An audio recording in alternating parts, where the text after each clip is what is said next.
Hello and welcome everybody. I've been told I have a terrible poker face. So just then when there was a little bit of buffering, I was like, is that me? Is that happening to everyone? So I do apologize if for anyone over there that saw that, just pretend nothing happened. It was all smooth sailing. Welcome everybody to the second session today in the Australian CFO Summit. We are joined by Aaron Black from Deloitte, and he is going to run us through the state of M&A in Australia. So as a reminder to everyone, I love these types of sessions because I'm really excited to have such experts on to speak to us, but also love when the audience just throws some really challenging questions or uses it as like a really good advice session. So I highly recommend, put any questions that you want, I guess, related to M&A in the either the Q&A down the bottom or the chat function. I will hand over to Aaron. He'll present for around 25 to 30 minutes, and then we'll leave about 15 minutes for questions at the end.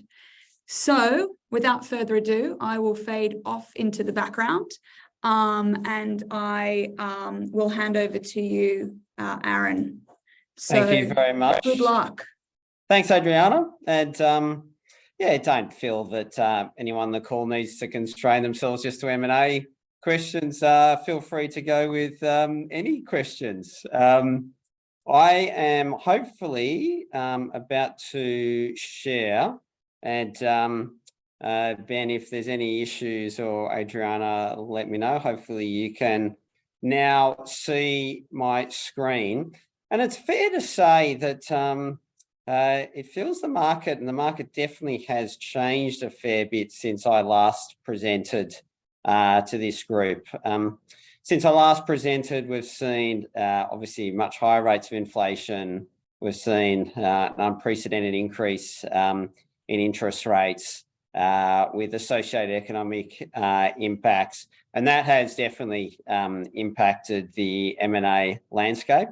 I will peer into the crystal ball as we go through this presentation and talk about when I think things might improve, and also let you know what you should be and can be doing in the meantime. Next slide. There we go.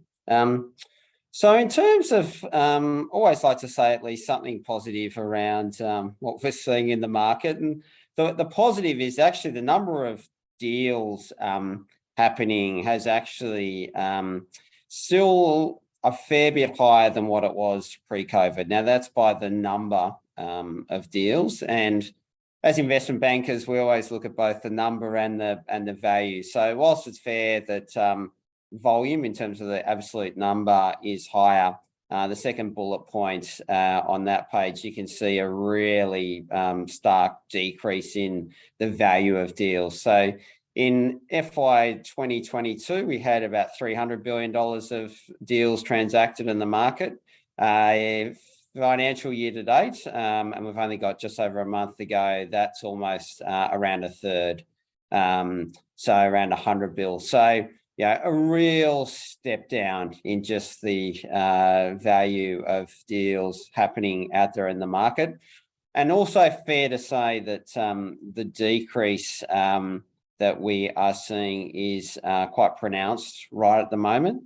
Even volumes are down around 16% quarter to prior quarter of 2022. And that's, again, particularly around any deals that where there's a consumer exposure.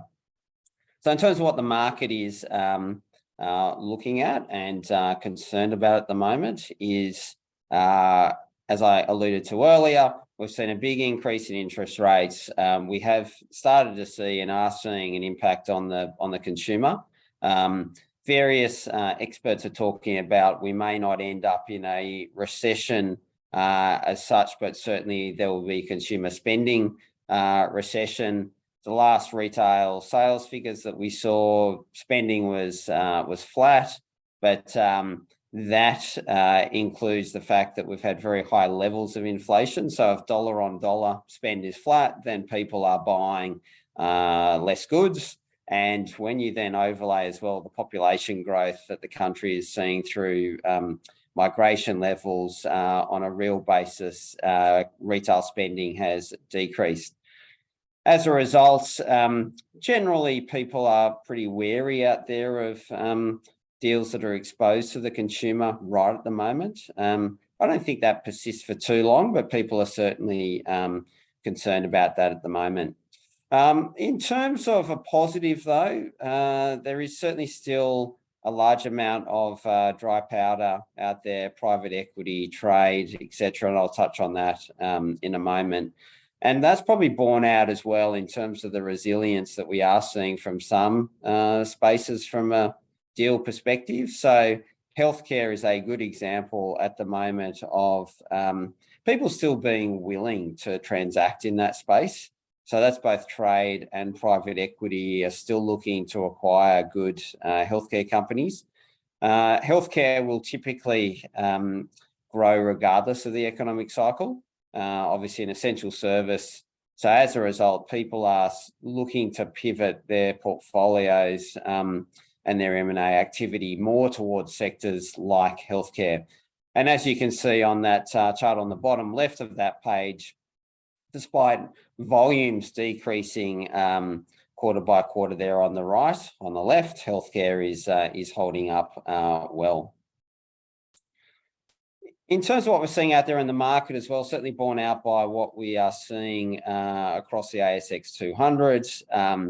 This chart looks at it on an average monthly basis. If you go back to where the market peaked in August 2021, you can see that getting towards 2 years later, we are still materially below that level. If you also think about what inflation has done over that period of time as well, then on a real basis, obviously the market is again materially lower.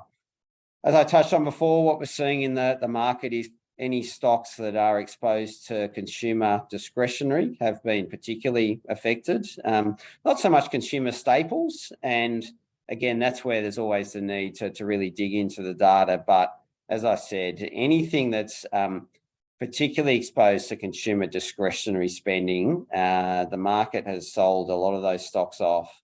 And the broader market around private deals is really taking a wait and see approach. Again, as I touched on, healthcare has been holding up well in the listed markets, and we're seeing more broadly across the market, again, companies that are exposed to sectors like defence, profitable technology companies, B2B services companies. They've been generally holding up well in the market, and in private markets, still quite a lot of interest for transactions around those types of businesses and sectors. Perhaps just touching on the various pockets of market activity. So the IPO market is certainly subdued, and I might be being generous to say it's subdued at the moment. We haven't seen much IPO activity. It was mooted that we were going to see the IPO potentially of Virgin Australia that has been delayed. So in terms of any large IPOs, there are certainly some non-deal roadshows out there in the market at the moment, but IPO activity is certainly muted. There is certainly a recognition amongst fund managers that their portfolios do get stale if there aren't IPOs, particularly given public market takeovers that have occurred, which has meant their investable universe has actually decreased. So, most fund managers that I speak to, very cautious around IPOs, but certainly not closed to the concept either. So I think it just has to be the right IPO, and that potentially has the opportunity for a good hearing. In terms of trade buyers generally, both domestically and offshore, offshore trade buyers into Australia, we have seen more interest. Partly driven by, we obviously saw borders closed for an extended period of time, so there's a catch-up happening there. Certainly some of the geopolitical issues have perhaps in some ways, eased slightly. So we are actually seeing, a pickup in the China-Australia corridor right at the moment. And we are certainly seeing from domestic trade buyers, certainly a real interest, though again, caution. So if companies are buying companies, if you want to say, that are straight down the fairway, there is very good support from the listed market for those companies to undertake those types of transactions. Things that aren't so down the fairway can be harder, but certainly companies that are straight down the fairway is possible. In terms of private equity, exiting to private equity is certainly still very much an opportunity for private companies. Private equity is sitting on record levels of dry powder at the moment. They are certainly open for business. But I think it really does all come down to considering what your objectives are. There can still be very good reasons to go to market at the moment. But I'm spending a lot of time talking to companies about their objectives and therefore what is the appropriate timing. So maybe again, just to think about why you might look at doing a transaction at the moment.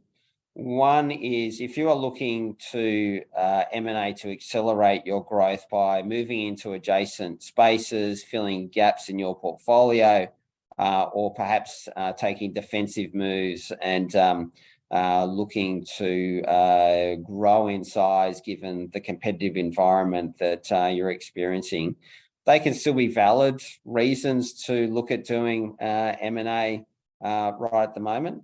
The cost of debt has absolutely gone up, but again, can still work from a cost of capital perspective to do that. The next one there, exiting in whole or in part to realise proceeds. I think this is where my point around timing, the rubber does really hit the road. The advice that I'm giving to a lot of people at the moment is, if there's no reason to exit right at the moment, given that valuations have come off, it is probably not the right time to push hard for an exit right at the moment.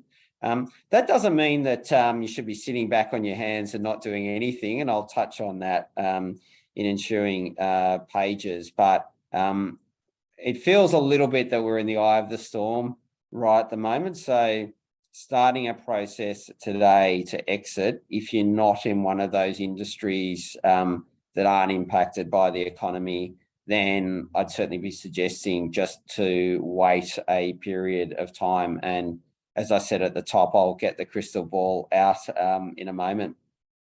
A reason to go at the moment could be bringing in private capital to drive your business to the next level. Again, there can be sort of some very good organic growth opportunities. Companies do look at IPOs to raise their profile and for raising capital. Again, the IPO markets are subdued at the moment, so need to be cautious in that regard. So all in all, in terms of the various pockets at the moment, it is a subdued environment. Volumes are down. It is still possible to get deals done in a number of sectors, but not all sectors.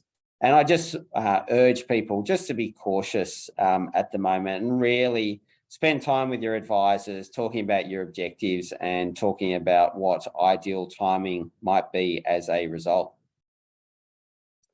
So getting the crystal ball out, and what do we see need to change to see an improvement in sentiment and valuations and a pickup in M&A activity? Certainly, we need to see the peak in interest rates. That may already have happened, and if not, it feels like we are very close to that. You'll see a lot of discussion in the general press and in financial spaces around the mortgage cliff. That's all those people that are on fixed rate mortgages that are rolling off this year. and unfortunately are seeing their interest rates go from circa 2% to 6% and above.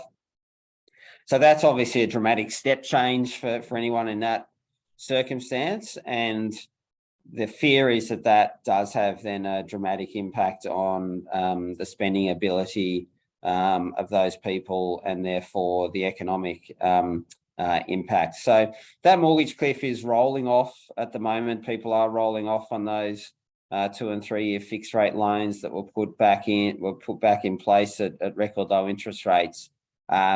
So as we go through this calendar year, that does work its way through the system, and people are back on effectively what is currently the variable rate.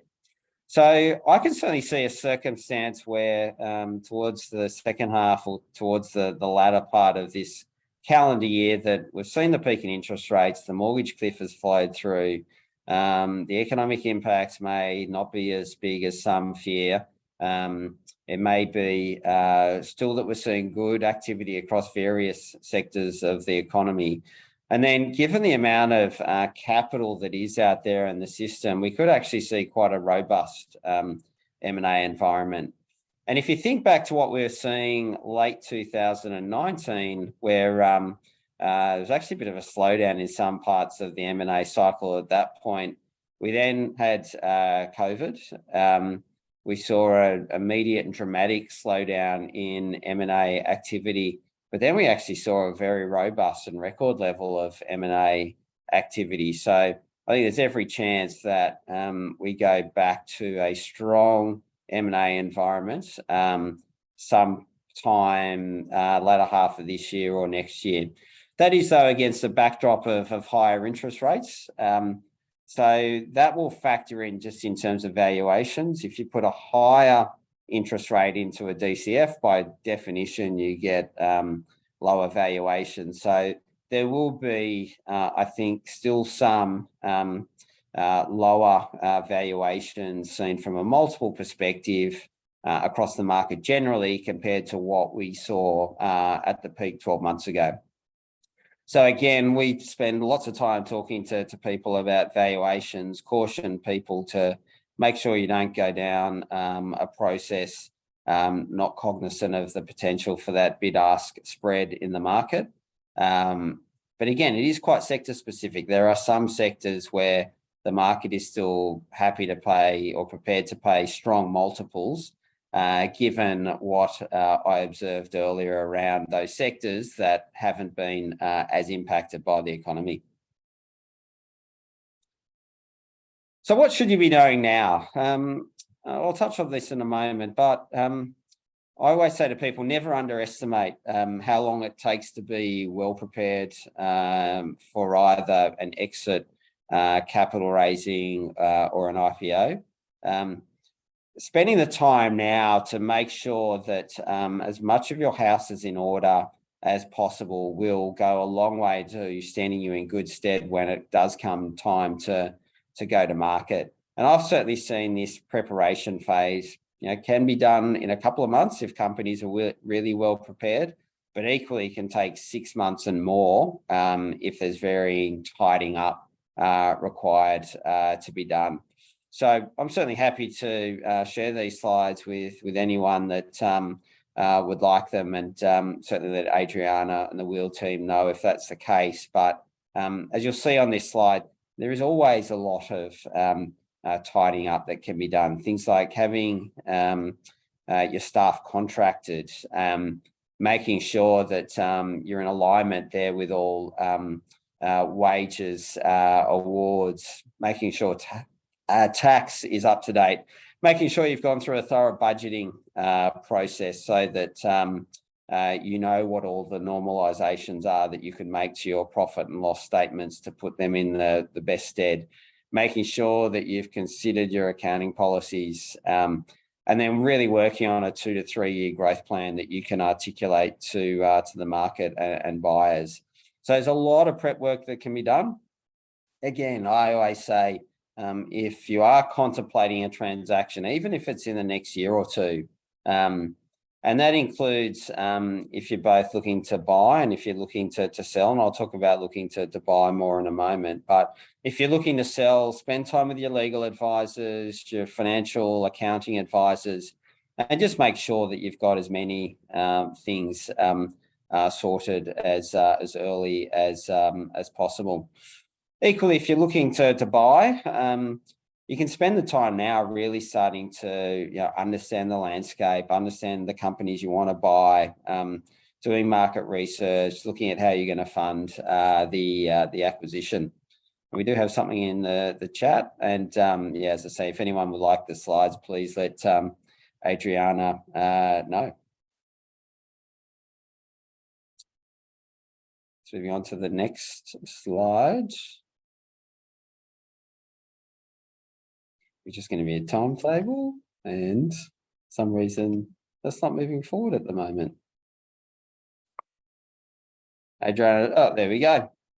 Thank you. I was about to jump in with some like really bad jokes, but you nailed it. I was going to say, if that was Ben or Adriana moving that forward, thanks. So in terms of, I thought it'd be helpful just to show you what a timetable looks like, because that goes some way just to thinking about how you might think about the current environment. So I'd certainly be, as I said, advocating that people spend the time now to really focus on getting prepared, refining your buyer list. And one thing I would say is that just because the market conditions are muted at the moment doesn't mean that you shouldn't not have discussions with potential buyers. So at the moment, we are still doing some early stage coffee type introductions between companies that are considering a transaction and potential partners. And that can be both trades, private equity. And we're actually seeing that in the IPO market at the moment with some of the non-deal roadshows that investment banks are currently conducting. So you can certainly start to have discussions, and it's really around the approach I think to take is to be saying to those people, look, we're not necessarily looking to transact at the moment. It is something that we are evaluating, probably not this year, might look at next year. And advisors like ourselves can just then help to speak to potential buyers, investors, and really start to use this time just to form that relationship between yourselves and those potential investors and buyers, so that when you actually do come to transact, the groundwork is laid. And similarly, if you're thinking about being an acquirer at the moment, not a bad time to be out there talking to companies. It might mean that your business, for whatever reason at the moment, is not ideally placed to be an acquirer, but actually just laying the groundwork at the moment can go a long way to putting you in the best place when the market is stronger. In terms of how long it takes, 1 to 5 months is typically how long we say the process will take. So therefore, given my crystal ball views before, probably means if you are looking to transact in the next period of time, the sort of timetable I'd be thinking about is really, and this is assuming, again, if you're in one of those sectors that is doing really well at the moment, if your company is doing really well, then it might be possible to go now and to go earlier than this. But otherwise, I'd be thinking about doing prep work for the next 3, 4, 5 months, starting to be out in the market towards the end of this year or early next year, and then transacting some point, call it sort of April, May, June next year. I think that will still be an achievable timetable for many companies. Very good. And therefore, just touching further on what we do recommend to people, it is a lot about getting the buyers right. You can see point 2 on that slide.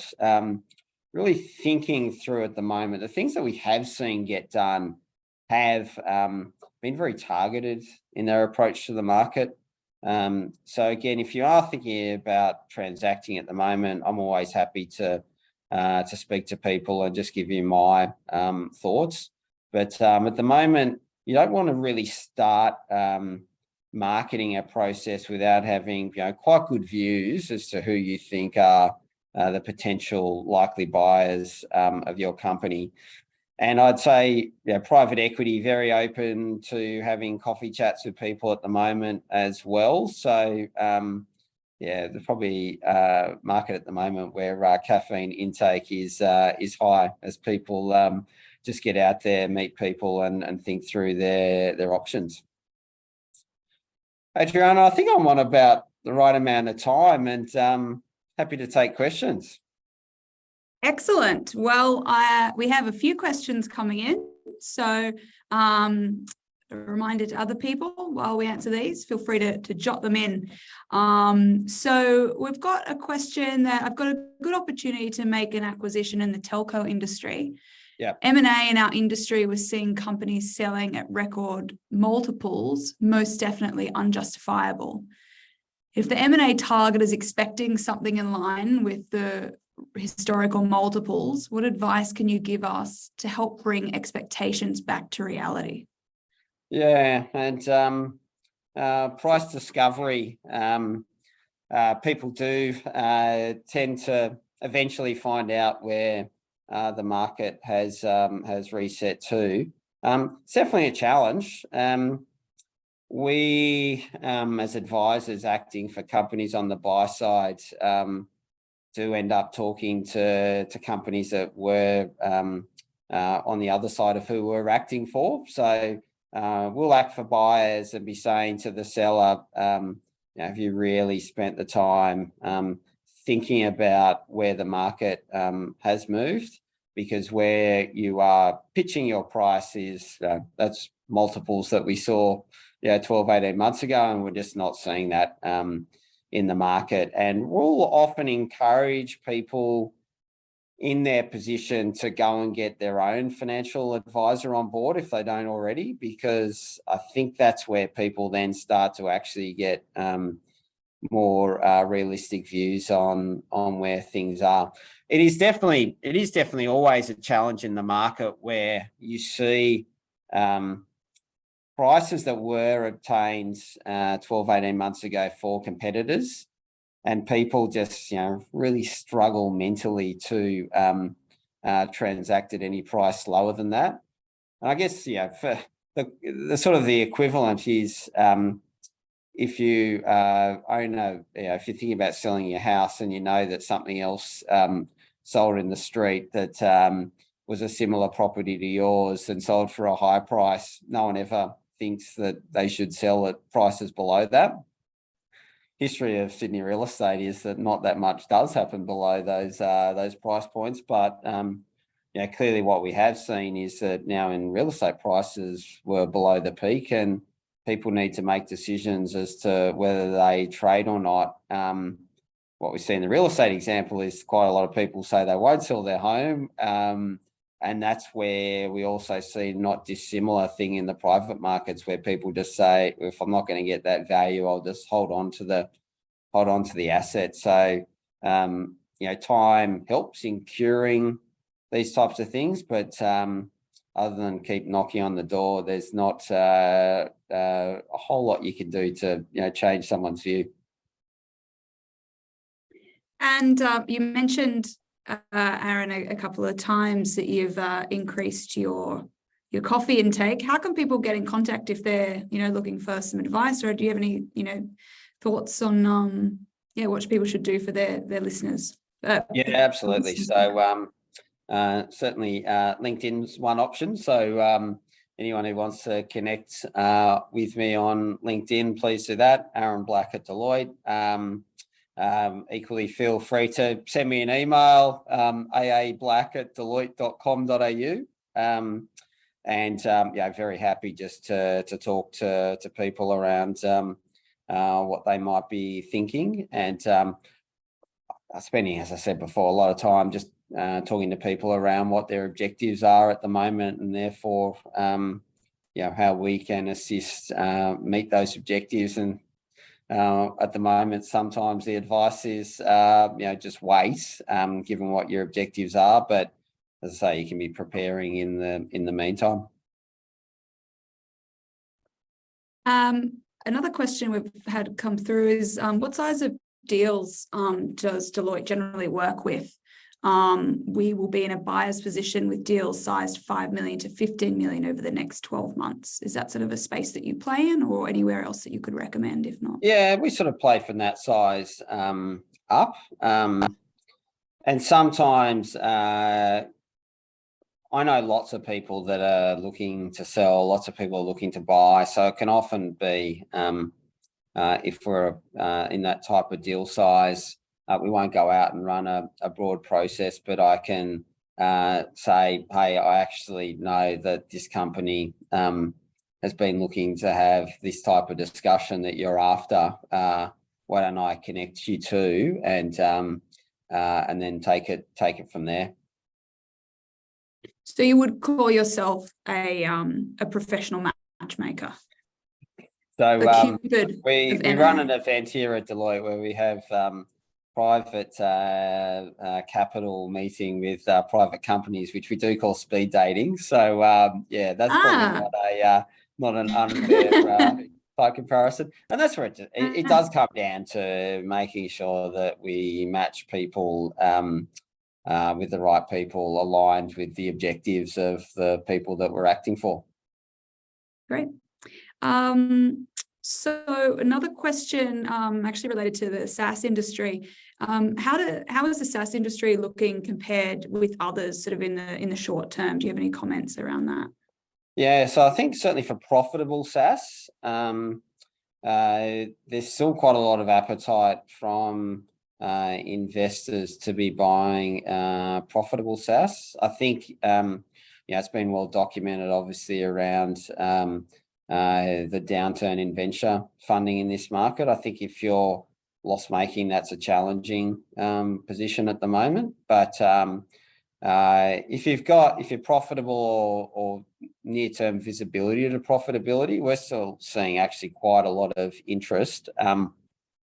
Multiples again have come down from their peaks, but certainly they did really run up as well. So we're not seeing multiples particularly different from long run type of averages or anything like that. We just saw a real run up, and then multiples have in that space come off.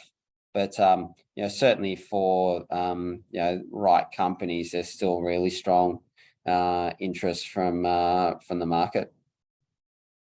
Great.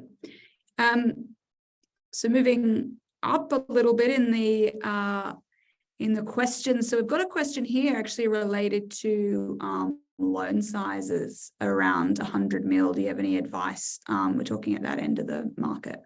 Yep.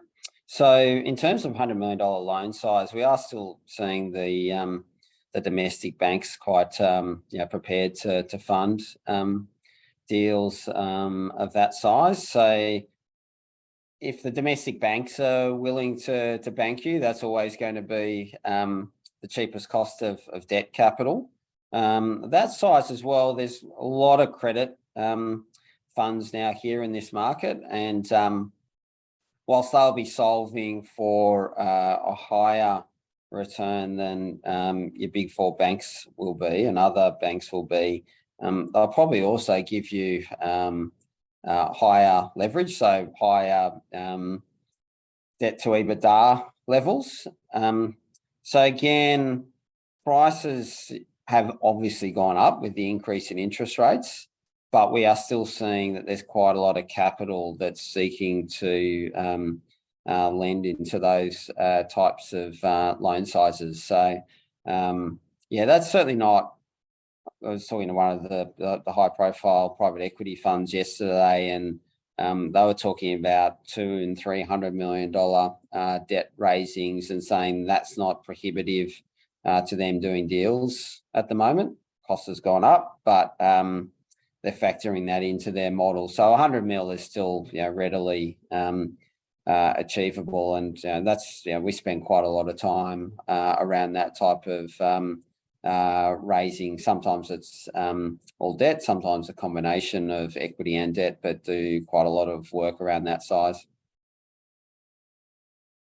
Been biting my tongue to give a bit of a dad joke about, well, don't come to me asking for it. But, there you go. Probably not even that good. So another question's come in, which I'm not sure is whether this is going to be like bespoke to industry, but what would you consider to be a current market multiple? Yeah, so look, you see a lot of businesses trade at 6 to 7 times EBITDA, but that's a average number. And then, the equity markets are quite a bit, higher than that. Private M&A, you see lots of 6 and 7s, but it is very industry specific. We're still seeing deals in double-digit EBITDA multiples, so it is quite industry specific. Great. Well, I think that brings us to the end. Unless anyone has, you've got 20 seconds to jump in any extra questions. I would like to thank you again, Aaron, for spending some time with us and sharing your insights. And it's great to see so many requests for the slides. So who knew? So they will be sent out tomorrow. There'll be a recording, and now that we have Aaron's permission, I'll also send out those slides. So next up, we have 2 sessions. So again, pick which one takes your fancy. We've got how do large data breaches land at finance's door, and then flipping from cybersecurity, we're moving to how to use people data to drive business decisions. So you've got a few minutes and then you can jump into that next session.